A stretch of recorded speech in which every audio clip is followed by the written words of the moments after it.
Today we are doing a number of views in a portrait.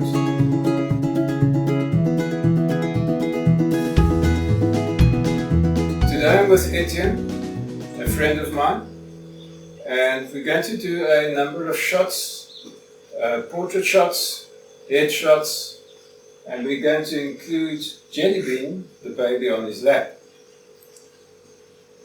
What I want to do is shoot a couple of shots without any artificial light other than the ambient light that we have in the room. A little bit of light coming in through that window, and we see what effects we can get and what the consequences are of camera settings.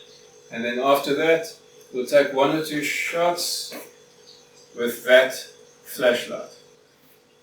First thing I want to do is show you what happens if I take a shot from the angle that, more or less the angle that you're looking at Etienne, and we see what the light does on his face, and then I'm going to move around into the position I am now and see the different effects that we can get by just changing our position by 2 or 3 steps. Okay, let me start here. I'm going to probably go out of shot. Now I'm going to take a couple of shots of Etienne, not using a flash. The first one I'm taking from the side, I'm going to do 2 different exposures. One for the highlights, and the highlights will be the back of his head and the left side of his face, that's our right. And that means that the right side of his face is going to be underexposed. Then I will take a second shot where I expose for the shadows. And we see the different effects that we have.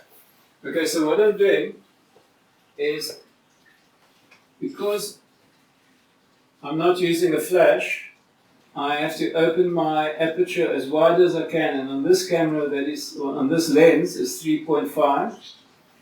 My shutter speed is, 1/8 of a second, which is incredibly low.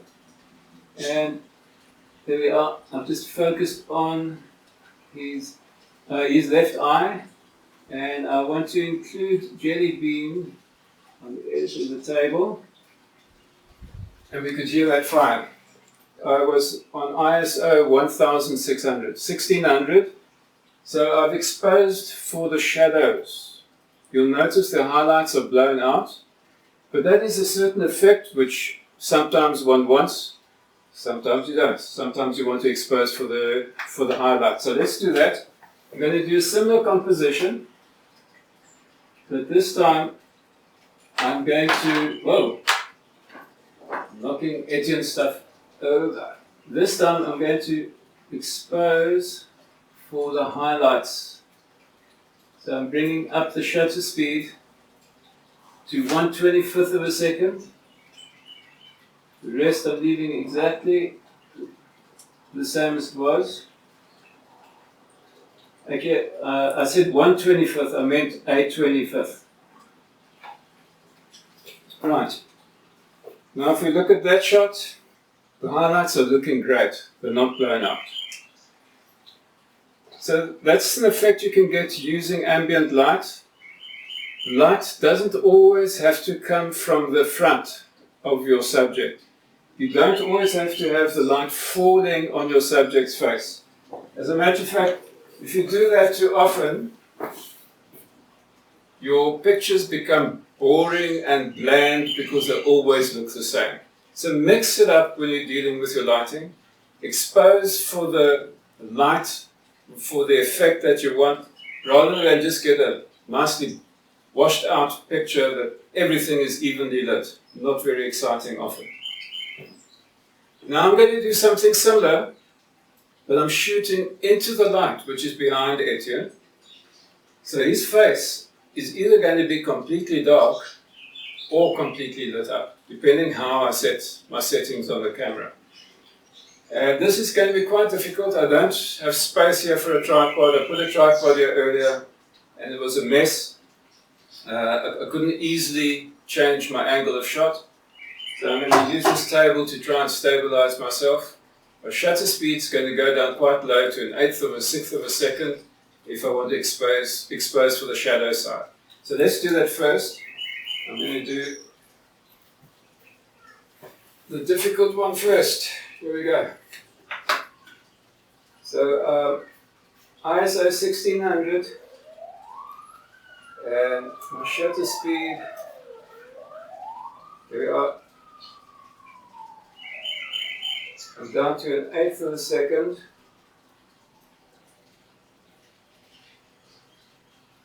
Doing a wide angle shot, which will blow out the window in the background. And let us get focus on him. There we go. What I'm going to do is I'm going to up my shutter speed to 20th of a second. I'm going to give that a shot. He's going to be slightly underexposed. There is a slight motion blur, but nothing that is not acceptable. So what am I saying? People think that shots always have to be absolutely crisp, which is normally the best. But you always have to consider what the medium is that you're going to use when you display your image. In this case, these images are only going to be for this YouTube channel. So I do not need incredibly crisp focus for the image to look great. If I was printing this image, this would not be acceptable. Okay. So now we've exposed for Etienne's skin in the shadows. Now I'm going to underexpose his face, and we're going to go for the rim light, which is coming from behind. So a rim light, you'll see what that is in a moment when I put it up on the screen. Let me first just change my settings. Okay, firstly I'm going to change my ISO from 1600, which is very high. I'm going to bring it right down to 100. And let me see. Keeping my shutter speed at a 20th of a second, staying with the wide angle shot at f3.5, and I don't like that angle. Here we go. Right, and now we have Etienne's $1 million smile. I like the way the light has fallen on his shoulders and on his hair and just kissing the side of his beard. His face is pretty dark, but that is a more dramatic effect. And now we're going to do a slight variation on this. I want a little bit of light to touch Etienne's cheek. So Etienne, could you please look towards this wall here? Turn your chin. There you go. Actually turn a little bit more. Yep, there we go. Right, so now we've got a very interesting effect on Etienne's face. I'm going to come in closer so we can get a better view of that.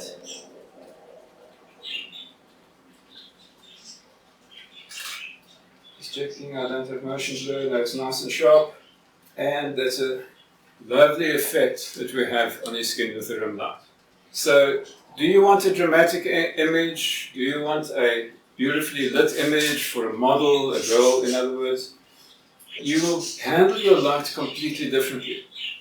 But now, there can be occasions, very much like this one now, where it's far too dark to get what most people consider a nice image, well lit being evenly lit. I think this is well lit, but well lit in the sense of dramatic light. So I'm going to connect the flash. We're going to shoot Etienne with more even light, filling in from the front so that that backlight only becomes a fill-in light. I'm going to connect the flash to my camera and we can continue shooting. I've got the flash connected. I'm using a cabled flash. The flash is on.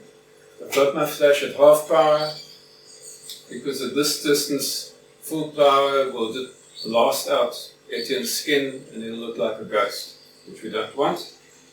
Right. I'm going to again handle two angles for the shoot.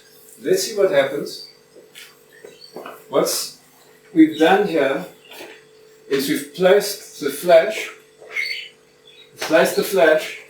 slightly behind Etienne. It's not in line with him and the window. The side of Etienne closest to you, the viewer, is the area of his face that will get the least amount of light. So this is all going to model Etienne's face so it's not flat, which I love. So let's do that. I've gone to ISO 100, 1/20th of a second at 3.5. 3.5 means I will allow ambient light to affect the image. If I push that up to say f8 or f16, the ambient light would have no effect in the photograph, only the flash would be picked up. And that's not what I want. I definitely want ambient light in this picture to model Etienne's face. So let's do that. I'm back to a similar angle as before, coming up a little higher. Let me move that out of the way. Here we go. And let's do that again. There we go. So get some focus on the young man. And let me have a quick look. What is interesting, at this angle, Etienne's lit in a very blue light. And if a person doesn't like the color of your image as it comes out, it's very simple. You go into post, I use Lightroom, and you just change the color temperature. It's one slider, one click, and you got it perfect exactly at the color temperature you like. Okay, the other thing that we'll notice is that darker edge to Etienne's face that I spoke about, and you'll notice that that creates the dimension in Etienne's face. And as you can see, why I've chosen Etienne as a subject, he's got an amazing face with beautiful character. And I like what he looks like in the pictures. Okay, Etienne. Thank you, Joe. Right, so now we're going to change it up a bit. I'm going to now shoot into the light in the background again. Remember the rim light that we had on him? I want that rim light again, but I do want the front light, which is our flash, to fill in so that he is well lit and that no part of Etienne's face is underexposed. Okay, let's do that again. And I see we've got a little jelly bean on his lap. And this is wide angle, so it's going to be a little bit of distortion, but I'm using that because it's going to create interest in this image. It's going to make Etienne look a little bit like an alien. And we can see he's well lit, and the background is blown out, which is what I want. And now I'm going to change it up. I'm going to zoom in. So now I'm at f5. So at f5, obviously it's darkened a little. I don't mind. Again in post, I'll just up it one stop, and it'll be perfect. But the detail is great. The character in his face is great because of the angle of the light. As I said, I'm going to just show a few angles today. I can carry on here for hours. Without Etienne moving, I can probably find another 30 to 50 different shots I can get with this configuration. It will all depend on camera settings and where I position myself and which angles I ask Etienne to turn his face. You'll notice I gave Etienne very little direction. Two reasons. One, time for you guys. I want to keep it as short as possible. Two, he has such an interesting face that just about any angle is great. An important thing when you are shooting any person, especially people who are not used to being in front of cameras and modeling, let them feel comfortable. Tell them the truth about what you think they do well. I said to Etienne before we started, what I love about Etienne, true or not, is how relaxed you are. That's what I said. And Etienne is a very relaxed, calm person. And that's what I wanted to pick up here. I didn't want him to pose. I would lose all the character of this man. I want the character, so I tell him what I like about his character, and he will give it to me. And that's what you must always do when you're photographing someone. Think of the part of the character that you like of that person, tell them about it, tell them how you like it, and they will relax into that, rather than force them to pose in a certain fashion, like a model. So that is it for today. And if you want to watch any more of my videos, you'll notice I have a couple of images around me. Click on one of them, it'll take you to that video. Hopefully you will enjoy that as well.